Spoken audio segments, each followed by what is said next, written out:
Salut à toi, dans cette petite vidéo, laisse-moi te montrer la voix de Who's Next? On dirait presque le nom d'une émission de télé-réalité, hein.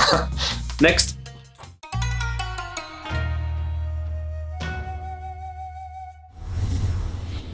Histoire. Le héros, c'est Sasazuka. Enfin, le héros. C'est plus le larbin de service en ce moment au lycée, depuis qu'il s'est passé un truc de fou. Un monstre énorme, genre toutou géant à tête de ventouse, est apparu au lycée et il bouffe tout ce qui traîne. Tout. Tous les élèves en fait.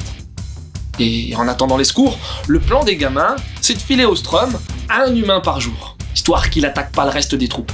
Mais à ce rythme-là, ils vont pas tenir indéfiniment. Hein. Tu veux des infos? Si t'es amateur de manga depuis une paire d'années, t'as sans doute connu une série sortie en France en 2008, au doux patronyme de DMC, Detroit Metal City. Une pépite humoristique, signée Wakasugi Kiminori, ayant remporté le Kono Mangaga Sugoi Shonen en 2006. Eh bien, Who's Next, c'est aussi un titre de Wakasugi, sorti en 2018 au Japon, dans les pages du Young Magazine. Wakasugi a fait plein d'autres choses, mais rien d'autre n'est sorti en France. Who's Next est terminé en 10 volumes au Japon, et c'est Delcourt Tonkan qui publie ça chez nous, en France. Mon avis. J'étais un gros fan de DMC à l'époque. Tellement fan qu'on en avait fait une vidéo hommage Raconte-moi un manga à ce moment-là. Et donc, j'étais assez curieux de voir ce qu'allait donner son titre survivaliste, Who's Next. Déjà, à savoir, le dessin est un peu spécial. C'est peu dynamique, les proportions des persos sont souvent hasardeuses, le tout donnant un aspect figé au trait qui plaira pas à tout le monde. T'as bien le monstre, qui est fun et qui apporte un côté gore à la narration, mais bon. La contextualisation des décors, plus un découpage de qualité, permettent quand même de bien rentrer dans l'histoire. Histoire que j'ai trouvée assez quelconque pour le moment, et réservée à un public averti, faut pas oublier de le préciser. Un groupe qui doit survivre, des persos pas forcément mauvais mais très stéréotypés, et puis un fil narratif prévisible, même en fin de tome 1, histoire de relancer l'intrigue quand il reste plus grand nombre de vivants.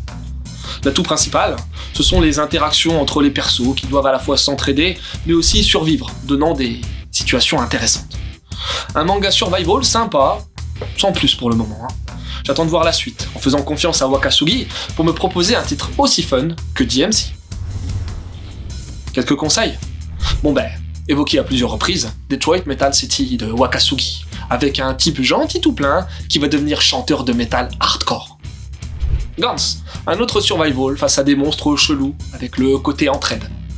Jusqu'à un certain point, Et Kiseiju, parasite, car la vilaine bébête de Who's Next a des faux airs des parasites d'Iwaki.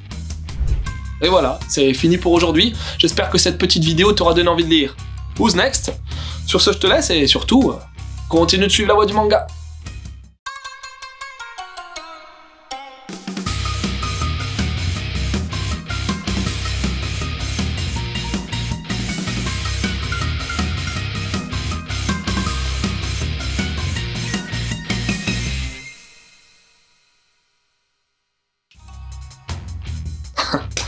La bestiole, là, quand on la voit faire son petit caca, il y a un côté mimi tout plein, attendrissant.